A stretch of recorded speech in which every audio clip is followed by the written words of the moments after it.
funniest thing I ain't never in all my born days. how'd old mountain goat like me ever get a young'un like you? You're a queen. That's what you are in that shiny dress standing there. You're a queen. Feel it, Paul. It's slicker than a toad's belly. I'll get it if it ain't. What kind of dress they call that? Well, this is what you call a ball gown. A ball gown? Well, you's even catching on to what they're named. Well, Miss Hathaway, she pinned a piece of paper onto every dress she got me, telling what it was for. You better tote along the shotgun and keep fellas away. Oh, no, Paul. That's what I'm going out for, to meet some fellas. Hallelujah. You know, you're going to find out something I've been saying is the truth. You don't have to dress up in boys' clothes to have fun with boys. I'm going to keep my promise, Paul.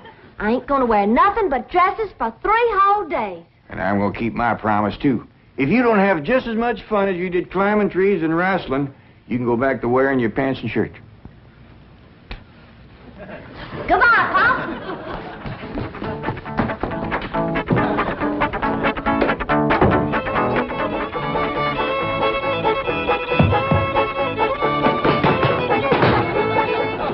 What you doing? Killing ants? Hey, this place ain't got no ants. I'll tell you something else it ain't got. That's me. I'm gonna pack up and go home. Now, wait a minute. Hold on there. This is home. Not to me it ain't. And for my part, they can give Beverly Hills back to the Indians. Or whoever else was fool enough to come here in the first place. Come on, let's go in here and sit down and we'll talk this whole thing over. You just got your back up because the police made us get rid of all our cows and pigs and chickens and stuff. Well, that didn't help none. But if they don't allow folks to have a stock, why have they got that all-fired fancy stock pen down there? Well, Granny, it turned out that there was something called a tennis court. What in tarnation is a tennis? I don't know, but one of these days we'll get us a pair of them and go to raise them out there. Well, you go to raising them. I'm going back home, where I can get some good things in life, like hog jowls and possum shanks. Now, hold on, Granny. Jethro's out hunting possums right now. He won't find none. I've been all over these Beverly Hills, and I tell you it ain't easy. Climbing fences and walls and jumping over hedges to get around those cement ponds where there are a lot of half-naked women laying there smearing themselves with oil and yelling at you to get out, get out. I tell you, Jed, this place is full of the laziest, greasiest, unfriendliest mess of people I ever did lay my eyes on. Here's Jethro. Hi, boy. What'd you get? I got chased by a fellow with a club. Now, you hear that, Jed?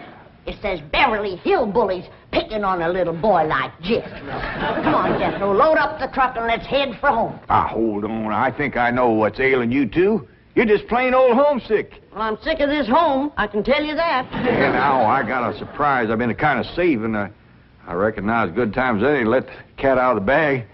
We need pigs and chickens, and he gets us a cat. Now, that ain't the surprise, Granny. The surprise is Pearl's coming out here. Ma's coming out here? Yeah, and she's bringing your sister Jethrine. Hot diggity dog. Yeah, I wrote her a letter. I said, Pearl, I says, why don't you come out here and bring Jethrine? We got lots of room and plenty to eat, and we sure is a hanker to see you. Oh, boy. I gotta get us some possum now, because if there's one thing Ma and Jethrine likes, it's grits and possum shanks. You don't look particular cheered up, Granny. Jed, you might fool that boy with a story like that, but not me. What do you mean?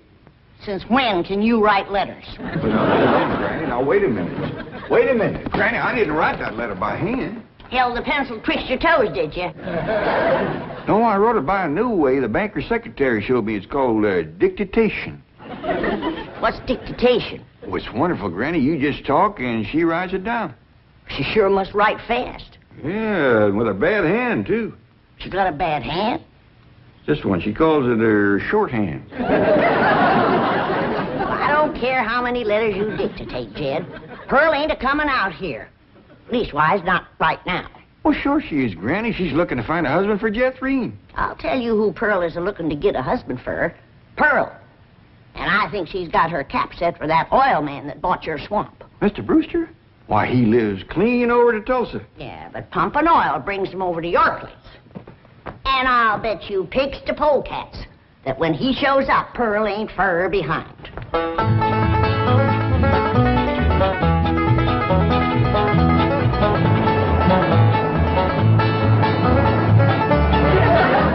There he is.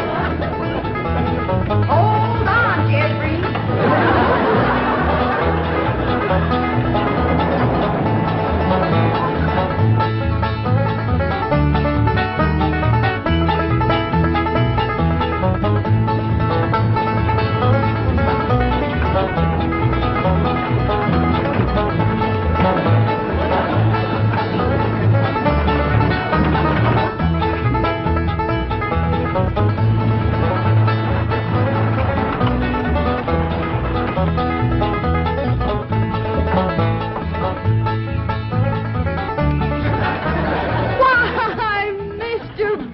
Of all people, fancy meeting you here. Small world, ain't it? Yes, it certainly is. Oh, this here's my daughter, Jethreen. This is Mr. Brewster, dear. I'm pleased to meet you, young lady. Hi. May I give you a hand, Mrs. Bodine? Oh, thank you. You stay in the buggy, dear. Careful now. There we are. Well, I see you girls are on your way to a Halloween party. What kind of party? Halloween. What's a Halloween? You don't celebrate Halloween here in the hills? Well, I never heard of it. What's it like? Well, it's an occasion where everyone gets dressed up in their most beautiful clothes. Oh, these old things, they're just something I threw together myself. Well, they look like they came from Saks. Well, they didn't. I made them with store-bought yard goods. Didn't I, Jethreen? Yes, sir. What brings you girls here on this beautiful Indian summer day? Following you. we was headed this way anyway. I promised to keep an eye on the old home place for Cousin Jed, remember? Oh, I hope he won't mind that I had a telephone put in the cabin. You see, we're using it as a sort of a field office. Oh, he won't mind. Especially if you would show it to me and I could see for myself that there was no damage done to the cabin. Well, that's quite all right. Come along, huh? Stay in the buggy, dear. Well, perhaps you'd like to stretch your legs. They're long enough now. Jethreen's awful tall for age. She takes after her father. Her late father, that is. I'm a widow. Yes, I believe you told me. Oh, that's right. That's when you told me you was a widower. Yes. You, still are, I suppose. A widower? No, yes. Stay in the buggy, dear.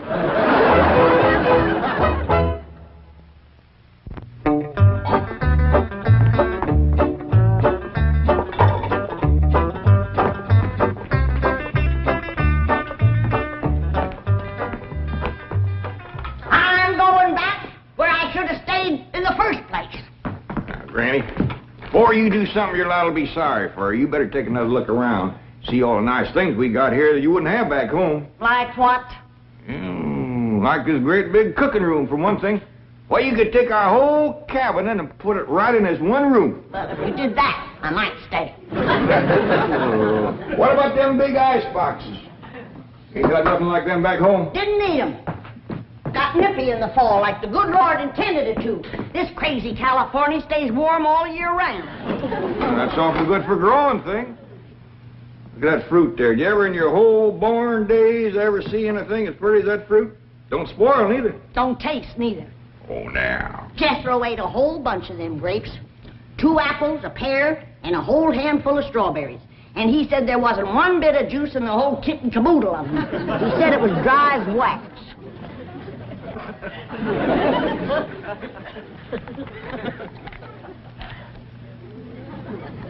Here's a mite dry and gummy. Maybe you ain't supposed to eat this fruit. That's the trouble with this miserable place. You ain't supposed to do nothing. You ain't supposed to have cows or pigs or chickens. You ain't supposed to fire up the still and make a little moonshine whiskey. Answer me, what can you do in this Beverly Hills? Well, you can do lots of things, Granny. Things you couldn't do back home. Name one. Well, you can call up your friends on the telephone. No, you can't. Why not? 'Cause we ain't got no friends, that's why not. There ain't been one neighbor come a-calling on us since we moved in here. Oh, so that's what's ailing you. Nobody's been coming to call. Well, now you got to remember what Pearl said. This here is Beverly Hills where the movie stars live. What's that got to do with it? What's that got to do with being friendly? Nothing. I just thought it might sidetrack you. Well, it didn't. Movie stars are people just like us, ain't they? Yeah, certainly prettier.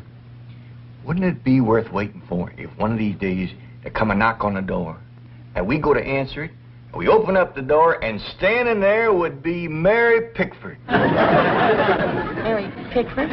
Yeah, with the golden curls hanging down her back and her pretty little rosebud mouth saying friendly things like, howdy there, I'm Mary Pickford. Oh, you'd say to that? I'd say, who's Mary Pickford? That's right. Granny, she's America's sweetheart. You know that movie house where Pearl plays piano on Saturday nights? I heard of it. Well, she says little old Mary is everybody's favorite. Well, tell me this. If Mary Pickford moved in that little cabin down the creek from us back home, what would we do? Oh, we'd have gone calling and brought her over a mess of pone and skinned possum. Yeah. And has Mary Pickford brought us a mess of pone and skinned possum? No, she ain't. You gotta remember, Granny, she probably spends 4 or 5 hours a day just fooling with and combing that beautiful curls hangs clear down Uncle to... Jed! Well, hello, Jethro. What'd you get this time? I got arrested. Yeah. Policeman, he took my gun away. He said they don't allow hunting in Beverly Hills. That does it. That does it. Then he pointed to old Duke here. He said that dog had his rabies shot. And I said, no, sir, that dog ain't had nothing shot. I'm careful with a gun. What'd he say? He said, oh, a wise guy, huh? So he put Duke and me in his police car. But we jumped out and run. Oh, is Ma and Jethro here yet? No, and they ain't a-coming. Now, if you want to see your ma and your sis, you pack up that truck, and you and me will skedaddle back home where folks is friendly. Now, Granny. Doggone if she ain't the muleyest little woman. Granny, now just a minute. Now, Granny, will you just let me say one thing? Well, you be quick, because I got a long trip ahead of me. Granny, I know it ain't been easy for you out here. New things is always vexing, especially at your age, but I'm bound and determined to keep this family together. And if you go back to the hills, we's all going with you. Now, I'm asking you please to stay. Not for my sake, but for Ellie Mae. Granny, what this place has done for her is a plain miracle. Why, that wild Injun has become a grand lady. I wish you could have seen her go out that door looking like a queen in a picture book. I tell you, I just wanted to sit down and bawl, the way you done when I married her ma. Now, she's just... Oh? She's out there now. Now, just wait, Granny. Wait till you see. In here, Ellie Mae. Huh? You sure was right. Oh, hi, Benny. You don't have to wear boys' clothes to have fun with boys. May, you promised me you wouldn't wrestle. I ain't been wrestling. Then what have you been doing in your ball gown? Doing what I'm supposed to do, playing ball. Oh, I made 2 touchdowns and kicked 3 field goals.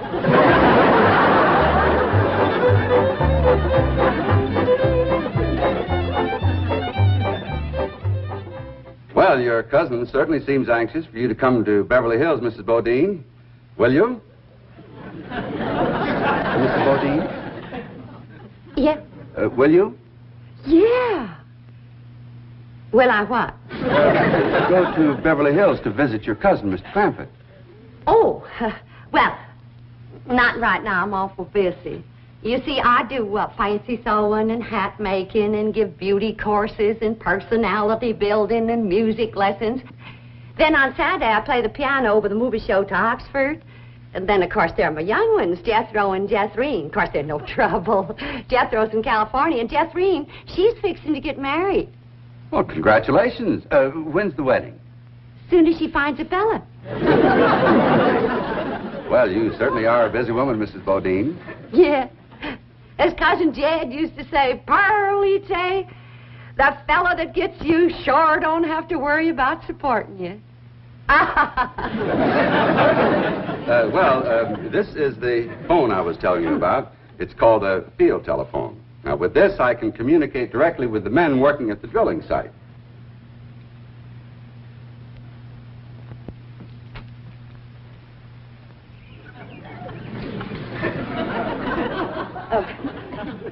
Any young men down there? Oh, yes.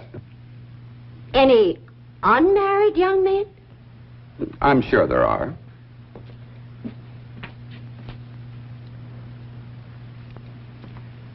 Any tall unmarried young men? Well, they're probably all sizes.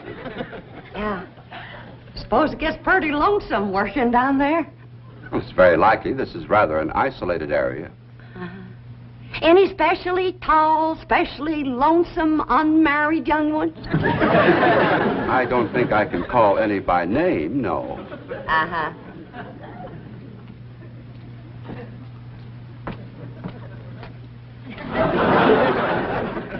Well, I was just wondering.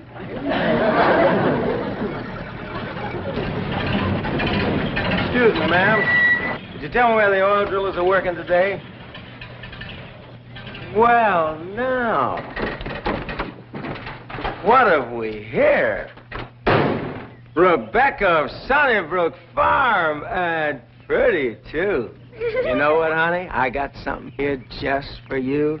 A genuine French garter imported all the way from Paris, France. They usually sell for 50 cents, but, honey, you can have it for a quarter.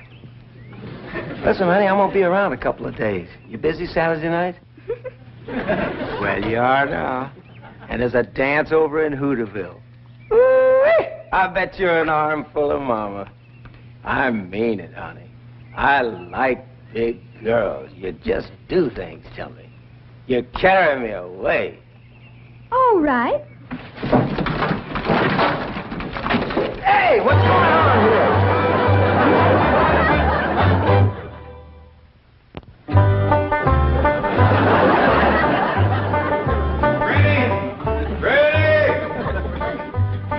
There you are.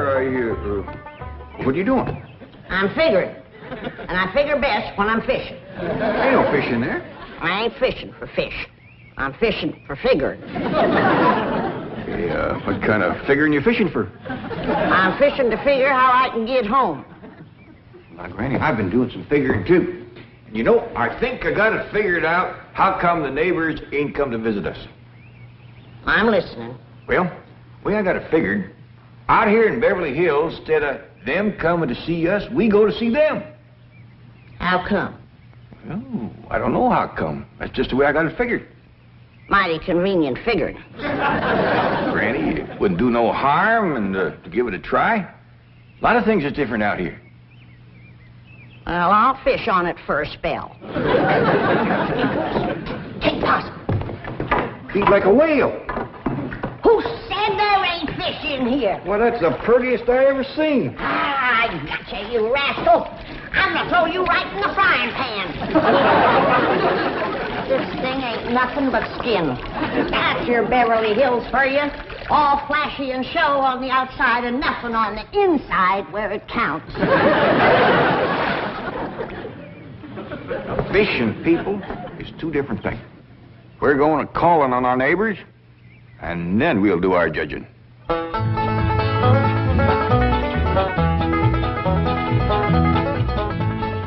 Well, let's see now. Which neighbor shall we call on first? Mr. Drysdale's off in Boston with his missus, so let's go this way. If you ask me, let's go back that way. Now, Granny, you promise. Come on, everybody, let's go. You reckon they'll give us a mess of pone or something, Pa? Or maybe some salted down possum. Probably so lie on us.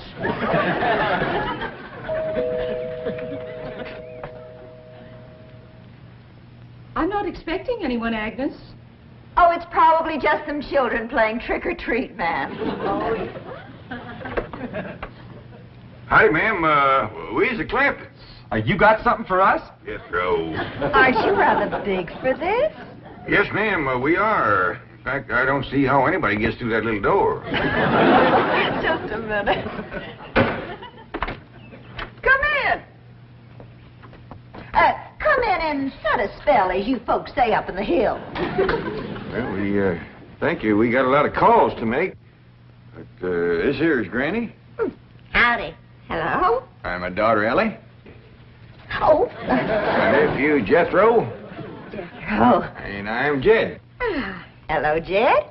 I'm Agnes. Just call me Aggie.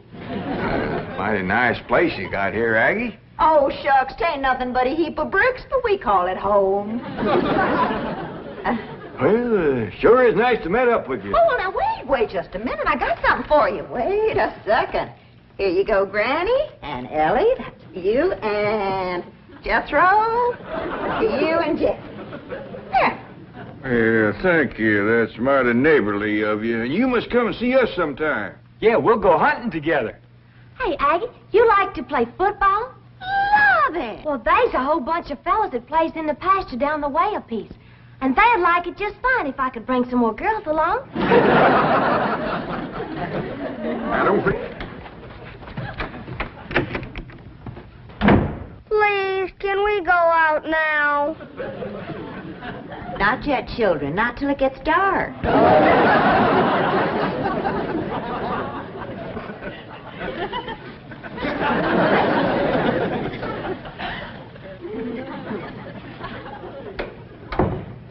Ain't that the most pitiful thing? Heart-rending. Just heart-rending. Nice-looking woman. Friendly as you please.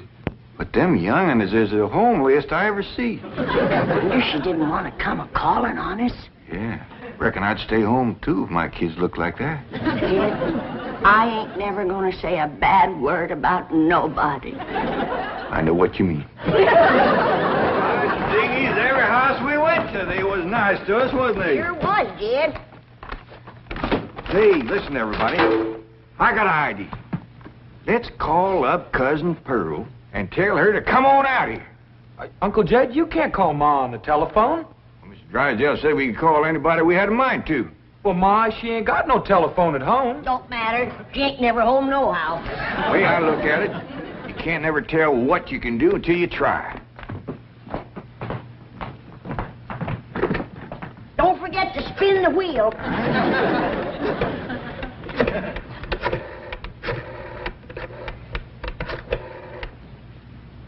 Howdy, ma'am. I want to talk to Pearl Bodine back in Oxford. That's right, operator. J.D. Clampett in Beverly Hills. Oh, Jed's sure gonna be surprised to hear me talking at him on this thing. Oh, they're ready to make the connection. Oh!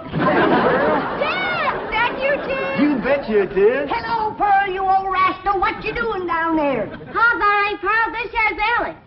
Jethro talk in a minute, but first I want to say something. You gotta come out here to Beverly Hills and bring Jethrine. If she can't get a husband out here, there ain't no hope. You ain't never seen so many homely young'uns in all your born days.